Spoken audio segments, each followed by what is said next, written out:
आप सभी भाइयों का स्वागत है मध्य प्रदेश वेदर पर। दोस्तों, इस समय भी मध्य प्रदेश के कुछ भागों पर आपको बादल दिखाई दे रहे हैं। कारण वही है कि यहाँ पर जो मॉइस्चर है वो पहुँच रहा है अलग अलग इलाकों से, यानी कि दोनों समुद्र से यहाँ पर मॉइस्चर पहुँच रहा है, जिसकी वजह से बादल बन रहे हैं।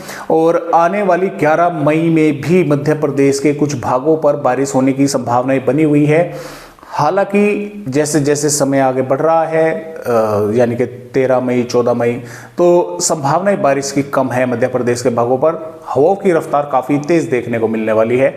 लेकिन इसके साथ साथ जो बंगाल की खाड़ी पर सिस्टम बनेगा अगले 24 घंटों के दौरान, लो प्रेशर एरिया, फिर वेलमार्क, फिर उसके बाद में डिप्रेशन, डीप डिप्रेशन, तो वो भी यहाँ से होता हुआ इस तरह से पूर्वोत्तर राज्यों की तरफ जो है आगे बढ़ सकता है। कई जो जेएसएफ मॉडल हैं और आईएमडी की साइट है वे दिखा रही है कि पूर्वोत्तर राज्यों की तरफ आगे बढ़ेगा।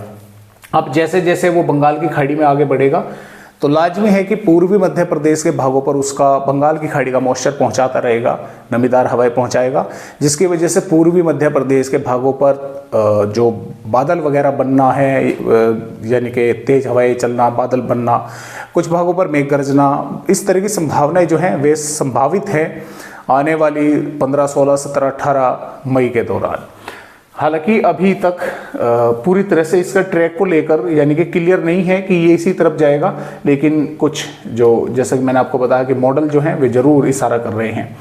तो फिलहाल मध्य प्रदेश के भागों पर 11 मई में बैतूल, छिंदवाड़ा, पाटुना, सिवनी, बालाघाट, मंडला, डिंडोरी, अनूपपुर के भागों पर तेज हवाएं चलेंगी। कुछ इलाकों पर बादल रहेंगे, बनेंगे और कुछ स्थानों पर मेघ गर्ज के साथ बारिश की गतिविधियां देखने को मिल सकती है, कुछ एक स्थानों पर, जिले के कुछ गाँव या शहरों पर। बाकी भागों पर लगभग दोस्तों मौसम साफ ही बना रहेगा और बादल वगैरह थोड़े बहुत हल्के फुल्के दिखाई दे सकते हैं जो दिए तो, अन्यथा मौसम जो है वो साफ ही रहेगा मध्य प्रदेश के बाकी भागों पर। और इन्हीं इलाकों पर तेज हवाओं के साथ कुछ स्थानों पर मेघ गर्जना वाले बादल जो है 11 मई में बन सकते हैं। 12 मई की दोस्तों अगर बात करें, 12 मई में जैसे कि मैंने आपको बताया कि कोई वार्निंग नहीं दी गई है, जबकि रतलाम, झाबुआ के आसपास के भागों पर लगातार तापमान जो है वे बढ़ रहे हैं। तो यहाँ पर अच्छी खासी गर्मी जो है वो होगी, अन्य भागों पर भी होगी, लेकिन इन दो जिलों पर ज़्यादा जो है तापमान बढ़ने की संभावनाएं हैं। 13 मई में यहाँ पर रतलाम, धार, झाबुआ के भागों पर अधिक तापमान बढ़ते हुए जो है वो नज़र आ रहे हैं। और इसके साथ साथ 14 मई में झाबुआ, धार, रतलाम, उज्जैन, राजगढ़ के भागों पर जो तापमान है वे काफ़ी हद तक बढ़ रहे हैं। एक तरह से हीट वेव की वार्निंग जो है वो दे दी गई है। तो इस तरह से, हालांकि पूर्वी मध्य प्रदेश के भागों पर नहीं दी गई है, क्योंकि जो बंगाल की खाड़ी पर सिस्टम है उसके कारण यहाँ पर हवाएं जो है बंगाल की खाड़ी की पहुँचेंगी, जिसकी वजह से यहाँ पर तापमान कंट्रोल में रहेंगे। पश्चिमी मध्य प्रदेश के भागों पर ही तापमानों की, बढ़ते हुए तापमानों की वार्निंग दी गई है। और मैं आपको थोड़ा सा यहाँ पर अगर दिखलाना चाहूँ तो जैसे कि आप यहाँ पर देख पा रहे हैं, ये जो वेदर रिपोर्ट है ये 15 मई की है।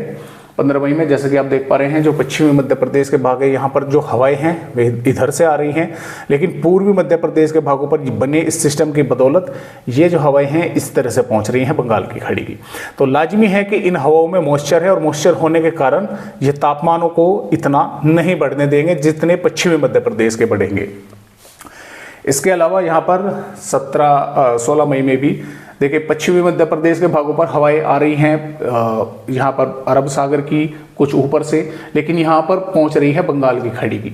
तो पूर्वी मध्य प्रदेश के भागों पर बादल वगैरह बनना, तेज हवाएं चलना, इस तरह की संभावना रहेगी 17 मई में भी और 18 मई में भी और इसके साथ साथ 19 मई में भी। और देखिए जैसे कि आप देख पा रहे हैं 19 मई में ये सिस्टम यहाँ पर था, ये धीरे धीरे बढ़ता हुआ पूर्वोत्तर राज्यों की तरफ जो है वो आगे बढ़ रहा है। हालांकि इसके ट्रैक में आगे चलकर भी फेर बदलाव हो सकते हैं। जैसा भी होगा आप सभी को अपडेट में देता रहूँगा। आज की वीडियो में मध्य प्रदेश भाइयों को बस जानकारी इतनी ही। एक नए अपडेट के साथ फिर मिलेंगे, तब तक के लिए नमस्कार।